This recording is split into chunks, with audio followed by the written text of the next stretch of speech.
Seguiremos entonces con el capítulo 12 de la segunda carta a los Corintios. Bueno, leemos los 4 versículos primeros e iremos dando algunas explicaciones. Dice: ciertamente no me conviene gloriarme, pero vendré a las visiones y a las revelaciones del Señor. Conozco a un hombre en Cristo que hace 14 años, si en el cuerpo no lo sé, si fuera del cuerpo no lo sé, Dios lo sabe, fue arrebatado hasta el tercer cielo. Y conozco a tal hombre, si en el cuerpo o fuera del cuerpo no lo sé, Dios lo sabe, que fue arrebatado al paraíso, donde oyó palabras inefables que no le es dado al hombre expresar. Así que bueno, vaya experiencia que tuvo acá el apóstol. En primera instancia leemos allí el versículo primero que sigue enfatizando con esto de gloriarse y haciendo una mención reiterativa, lo vimos en los capítulos anteriores, que esto es debido a toda esta influencia que había de los falsos maestros, falsos apóstoles, falsos profetas, ¿no? Y claro, un hombre de la talla del apóstol, con el conocimiento que tenía, bien podía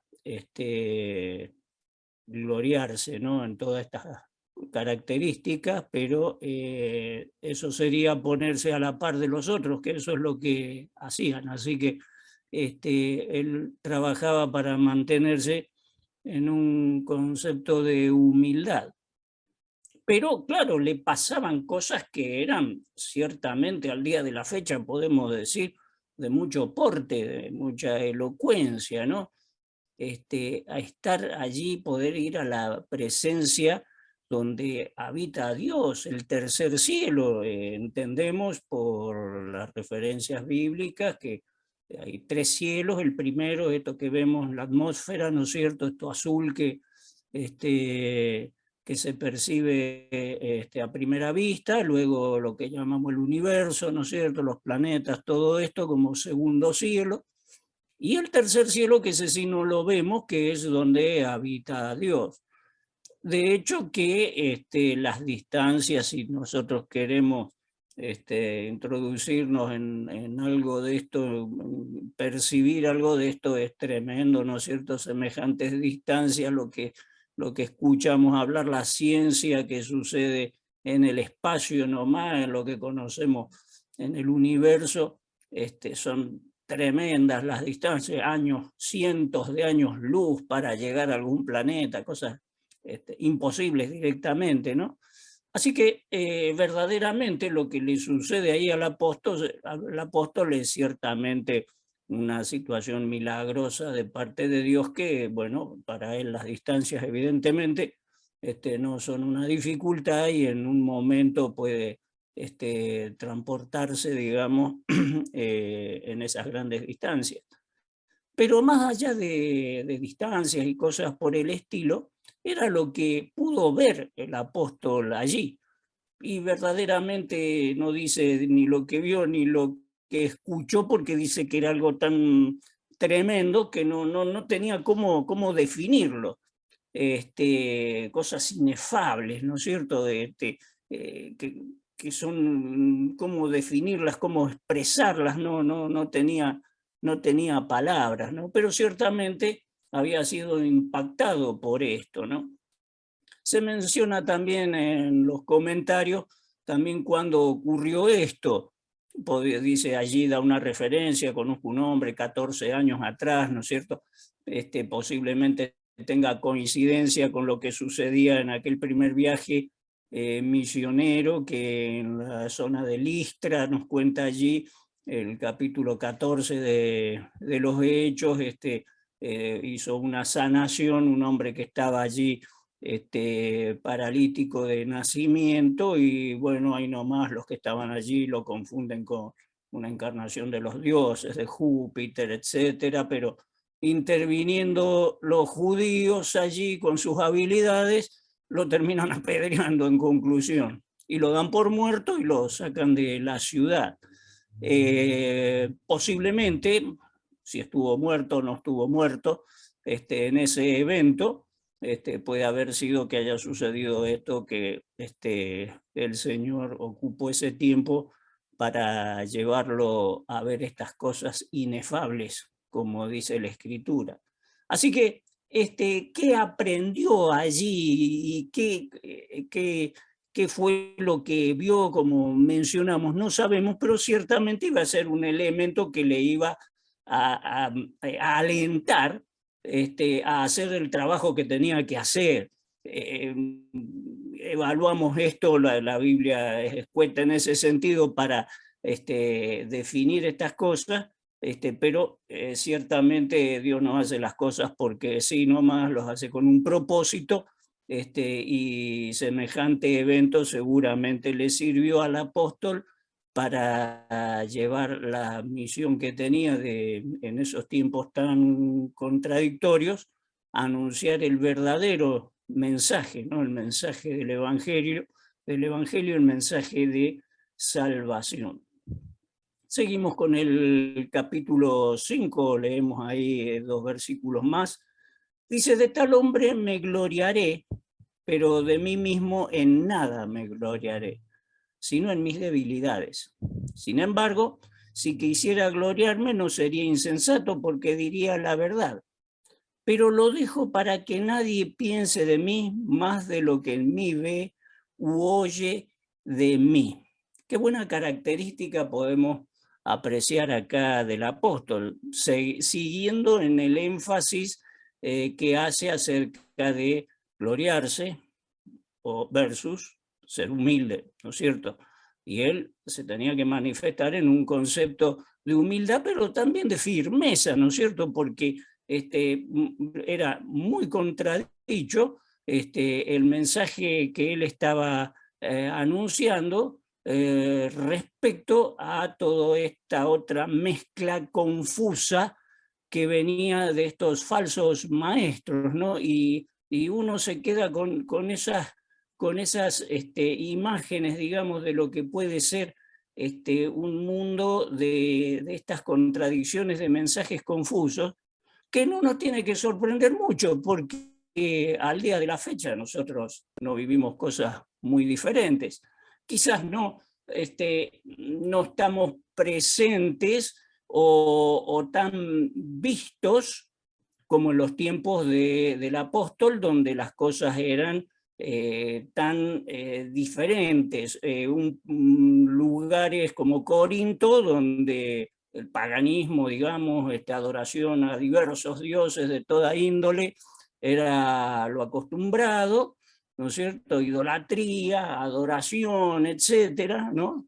El judaísmo luego también, con toda su mezcla, porque se convertían y querían mezclar judaísmo con cristianismo, etcétera. Pero al día de la fecha también tenemos la nuestra, ¿no es cierto?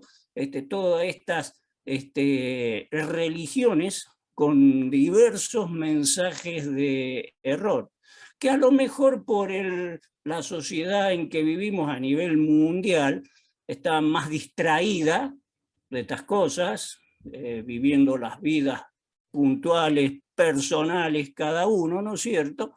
Y estas cosas quedan un poquito más relegadas, pero no dejan de ser muy importantes, y no deja de ser tampoco muy punzante el asedio que tiene el enemigo para engañar a los hombres, ¿no es cierto? Y distraerlos junto a los hombres que practican estas malas cosas de llevar mensajes incorrectos, engañosos, para engañar a las personas, ¿no es cierto? Valga la redundancia. Así que el Señor nos ayude a poder ser mensajeros, y lo somos ciertamente, ¿no? Porque sabemos que tenemos la verdad de Dios, porque es de Dios, ¿no es cierto? Y ese es nuestro respaldo y nuestro fundamento. Así que, pero dice el final del versículo 6, pero lo dejo para que nadie piense de mí más de lo que en mí ve u oye de mí. Y esto habla de testimonio, ¿no es cierto? Que esto también es elocuente para todo creyente poder tener esta definición. ¿Qué piensa la gente de nosotros? ¿Cómo nos ve? ¿Cómo nos ve? ¿Cómo somos? ¿Cómo actuamos? ¿No es cierto? ¿Cómo nos escuchan que hablamos? ¿Qué hablan de nosotros? Bueno, nos movemos en un sistema social, ¿no es cierto? Siempre mencionamos lugares de trabajo, estudio, familia, iglesia. Así que es toda una necesidad que trabajar en pos de esto, ¿no es cierto?, de que ciertamente podamos tener este respaldo de parte del Señor, ¿no es cierto?, en su ayuda para poder tener este reflejo sobre aquellos que nos rodean, el reflejo del Señor, ¿no es cierto?, de la vida y de la forma de ser del Señor.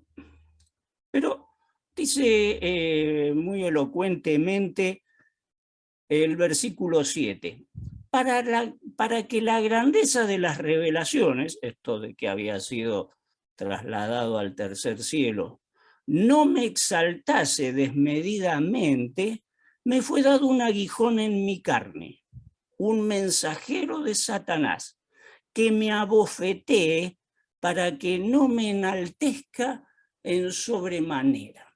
Y hay todo, si bien está muy acotado el mensaje acá en este versículo, porque notemos puntualmente y solamente lo que nos dice la escritura dice que hace mención a las revelaciones que había tenido cuando había sido llevado allí al tercer cielo, en primera instancia.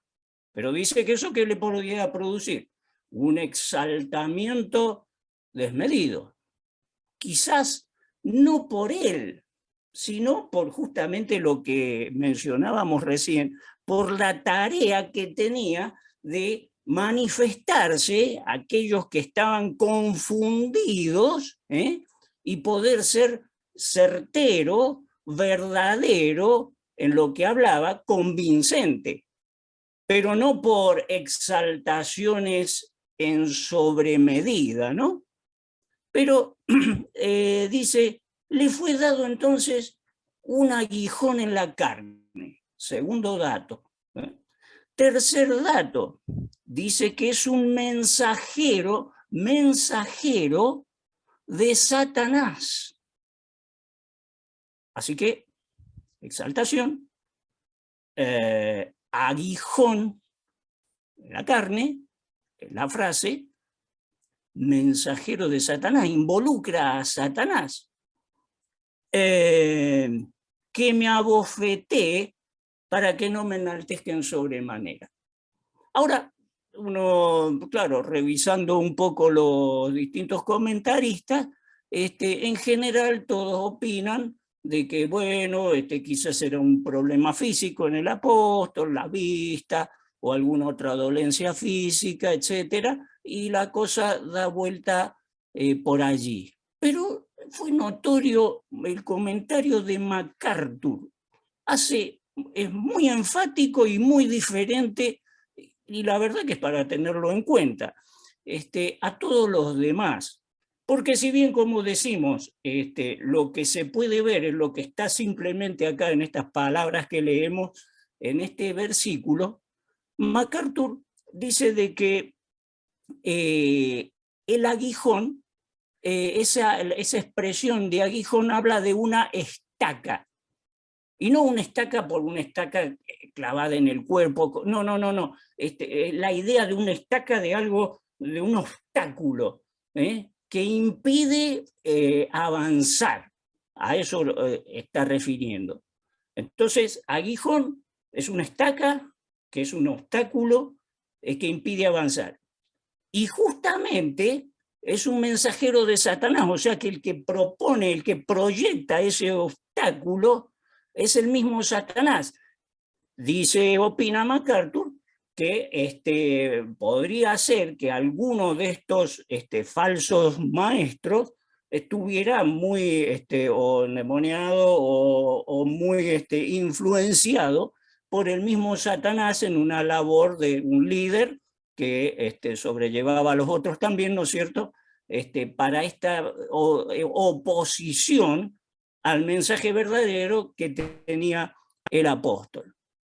Así que tiene un razonamiento, ¿no es cierto? Porque por allí de golpe algún comentario también se expresa diciendo, bueno, quizás tiene una similitud con lo que le pasaba a Job, pero Job no fue la causa de su exaltación, lo que le pasó, dice bien clara la Biblia, que el causal de esto fue el mismo Satanás, o sea, para demostrarle a Satanás lo que un hombre con las características que el mismo Dios menciona de Job, podía resistir, soportar y mantener su integridad, como nos cuenta.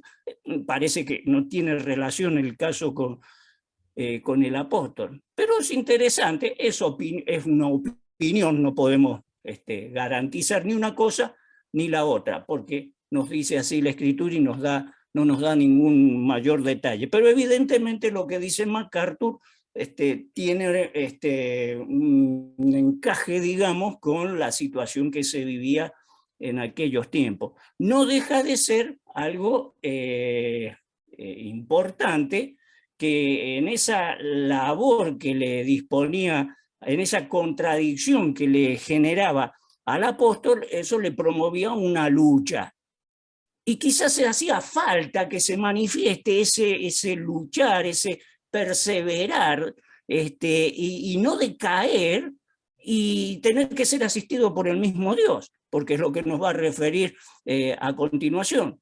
Porque dice el versículo 8, respecto a lo cual 3 veces he rogado al Señor que lo quite de mí. ¿Y qué me dijo el Señor? ¿Qué dice que le dijo el Señor? Bástate mi gracia, porque mi poder se perfecciona en la debilidad. Así que llega a la conclusión el apóstol, dice, por tanto, de buena gana, me gloriaré más bien en mis debilidades para que repose sobre mí el poder de Cristo. ¿Y para qué el poder de Cristo? ¿Para solamente sostenerlo a Él? No, para poder seguir haciendo el trabajo que tenía que llevar adelante. O sea que notemos que interesante el Señor, porque nos puede dejar que padezcamos algunas contrariedades que posiblemente afecten nuestra integridad física o no, o que afecten nuestra integridad espiritual, ¿no es cierto?, de contradicciones y cosas inconvenientes, ¿no es cierto?, que podemos tener, y justamente eso sea usado para mostrar al Señor de todas formas.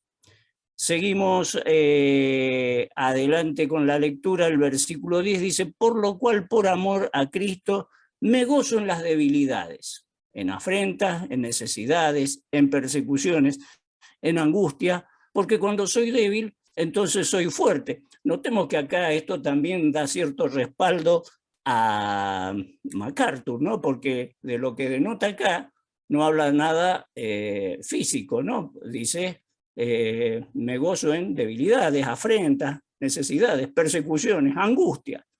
Soy débil, entonces soy fuerte, porque Cristo es quien da la fortaleza. Pero no enfatizamos ninguna opinión, dejamos ir solamente como opiniones, digamos, que dan los comentaristas. Versículo 11, me he hecho un necio al gloriarme, vosotros me obligasteis a ello, pues yo debía ser alabado por vosotros, porque nada he sido menos que aquellos grandes apóstoles, aún que nada soy. Versículo 12, con todo las señales de apóstol han sido hechas entre vosotros, en toda paciencia, por señales, prodigios y milagros, como referíamos recién, ¿no?, que habían sido notorios los milagros del apóstol.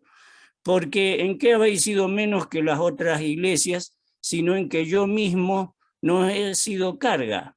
Perdonarme este agravio. O sea, es un poco controversial, o sea, contradictorio, ¿no es cierto?, una cosa con la otra. Por un lado, él reclama de alguna manera, no por alabanza personal, sino que sea valorado, debiera ser valorado por todo lo que él hacía, por todo lo que demostraba, y lo que demostraba de parte de Dios. Y claro, es un poco feo, ¿no? Porque no se valora, se desprecia,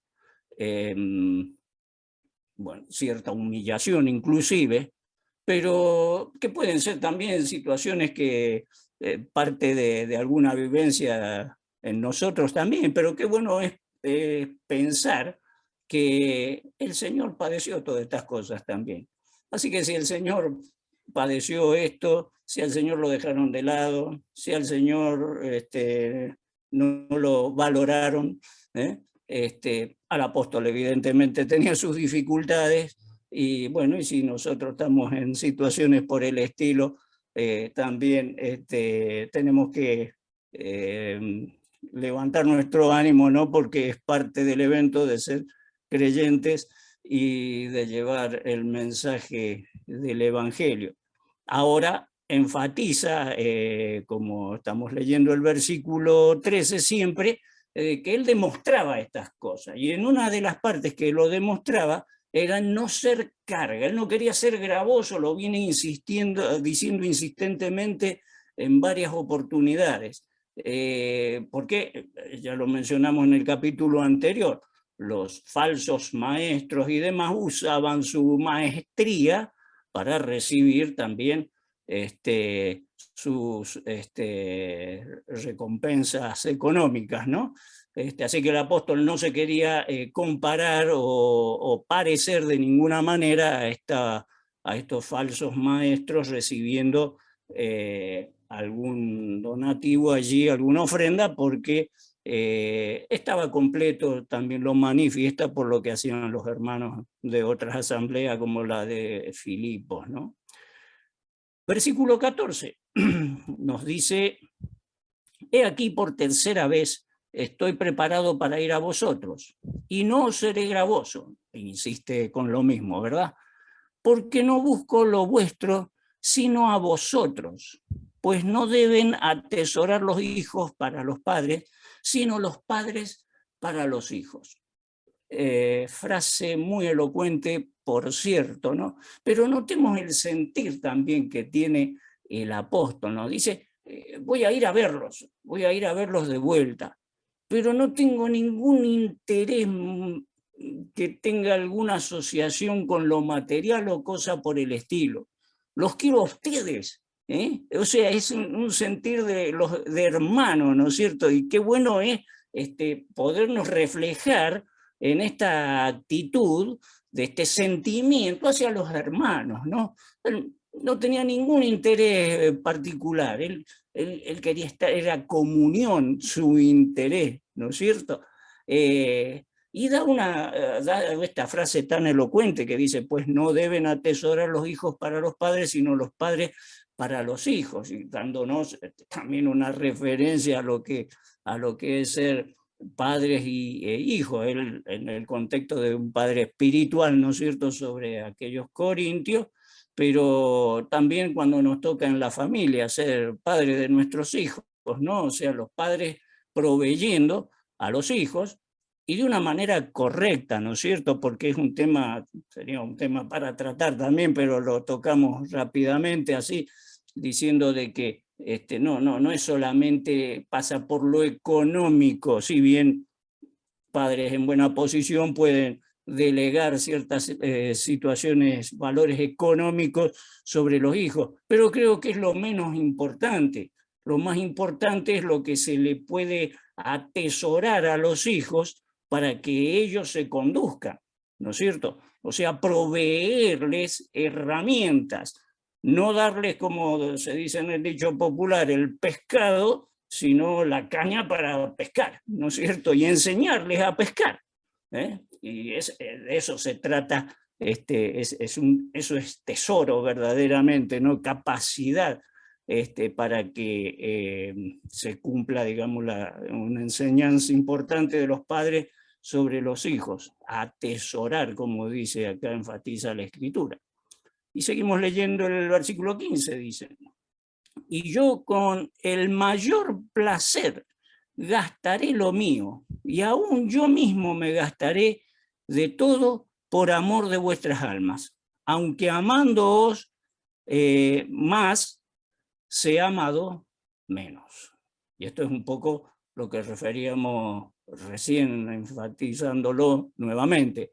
Él se disponía con todo su sentir hacia los hermanos, pero claro, puede suceder de que por allí, como también lo expresa diciendo que él tiene que corregir algunas cosas, y bueno, no guste, ¿no es cierto?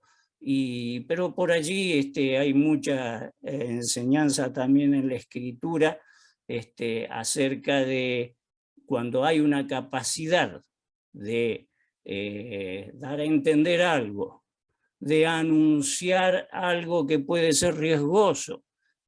No puede pasar en general los hermanos, no vamos a hablar de responsabilidades por allí de los ancianos con la congregación, que la hay ciertamente, o los padres de familia con los hijos, los maridos con los esposos. Bueno, esto se puede aplicar en muchos casos, ¿no?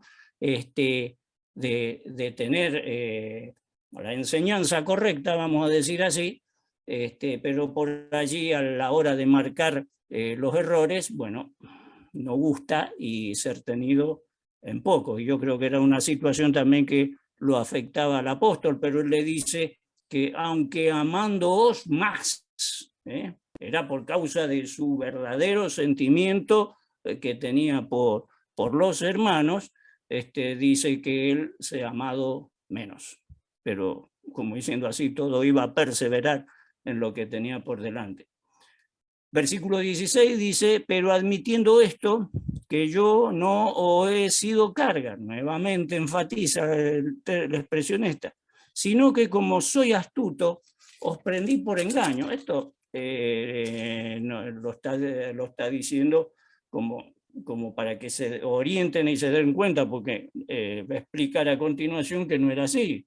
No va a ir con engaños el apóstol. Dice, pero ¿acaso os he engañado por alguno de los que envié a vosotros? Versículo 18, rogué a Tito y envié con él al hermano. ¿Os engañó acaso Tito? Pregunta. ¿No hemos procedido con el mismo espíritu y en las mismas pisadas? O sea, dando a notar que ellos se habían conducido siempre ambos, allí mención de Tito en este caso, y del apóstol, de una forma ordenada y correcta y de ninguna manera, bajo ninguna forma de engaño. Y esto es muy importante también, que se denote la transparencia. Qué buena característica, ¿no es cierto? Porque podría ser lo contrario, ¿ve? Por eso dice como le fuimos con engaño, dice el versículo 17, la primera pregunta, ¿acaso os he engañado por alguno, de alguna manera hemos promovido alguna forma de engaño? No, de ninguna manera. Transparencia, pero transparencia notoria, que uno habla con otra persona y vieron que por allí podemos pensar, me estará diciendo lo que es verdaderamente, o no, decir, qué transparente que se ve lo que me dice, ¿no es cierto? O sea, y bueno, son las características de los creyentes, porque sabemos que el Señor está también promoviendo de este modo nuestra actitud. Versículo 19. ¿Pensáis aún que nos disculpamos con vosotros? Delante de Dios en Cristo hablamos. Ahí está, sabiendo que el Señor está mirándolo todo, ¿no es cierto?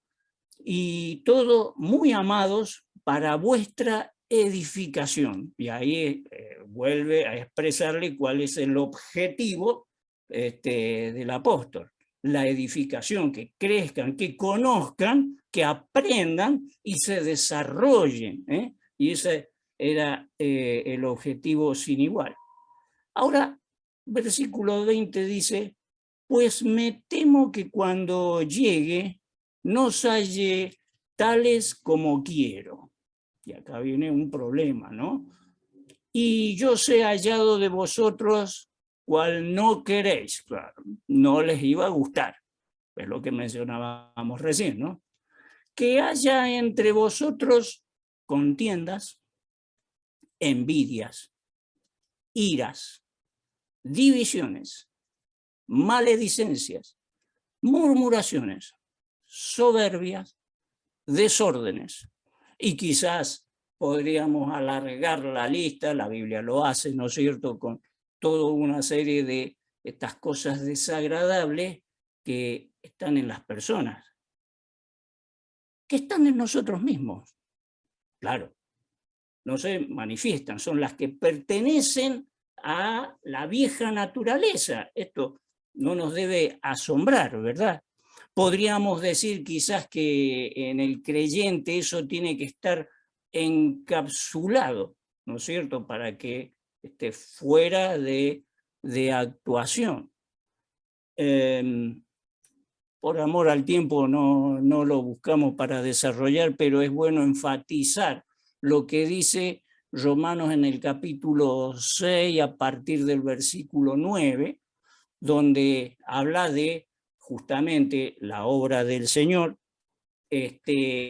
donde nos menciona enfáticamente que no debe reinar el pecado, es pecaminoso todo esto que hemos mencionado, es negativo totalmente que en la congregación o en cualquier forma forme parte de un creyente o salga por momento estas cosas. Nos es complicado a todos esto, ¿verdad? Pero el caso real que plantea Romanos allí capítulo 6, es que ya todo lo que tiene connotación con lo incorrecto, con lo pecaminoso, ya no que forma parte del pecado, ya no reina más.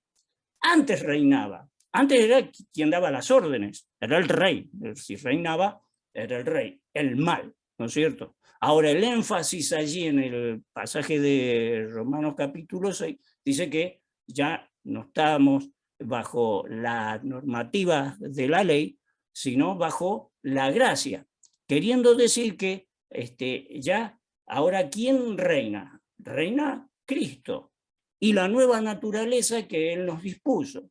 O sea que, conclusión, nosotros podemos vencer todas estas cosas. Es más, podemos detectarla, eso es lo primordial, importante.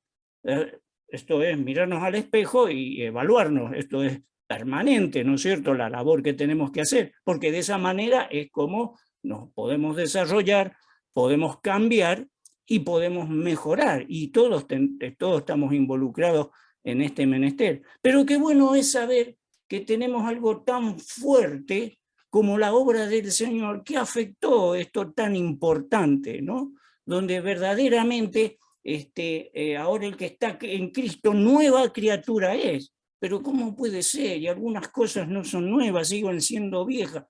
Pueden cambiar, pueden encapsularse, diría, ¿no es cierto? Pueden sacarse de circulación, porque el Señor es el que ahora prevalece y el que nos da la posibilidad de ganar a todas estas cosas. Y ciertamente, todas estas características mencionadas acá y otras más que se podían agregar son una cosa muy mala que puede introducirse dentro de la Iglesia del Señor, ¿no es cierto?, causando problemones que vemos por allí incluso en otras congregaciones. Pero que el Señor nos ayude a poder conducirnos lejos de todas estas cosas que el apóstol evidentemente las estaba ya anunciando y que iba a tener que corregirlas allí en aquella iglesia de Corinto. Y el versículo 21 dice que cuando vuelva me humille Dios entre vosotros y quizás tenga que llorar por muchos de los que antes han pecado y no se han arrepentido de la inmundicia y fornicación y lascivia que han cometido. O sea que la lista continuaba, ¿no?, con cosas más aberrantes, como las menciona acá al final, y que bueno, iba a hacer el trabajo corregir hasta estas cosas también. Así que bien, acá llega a la conclusión. Que el Señor nos bendiga en estos pensamientos.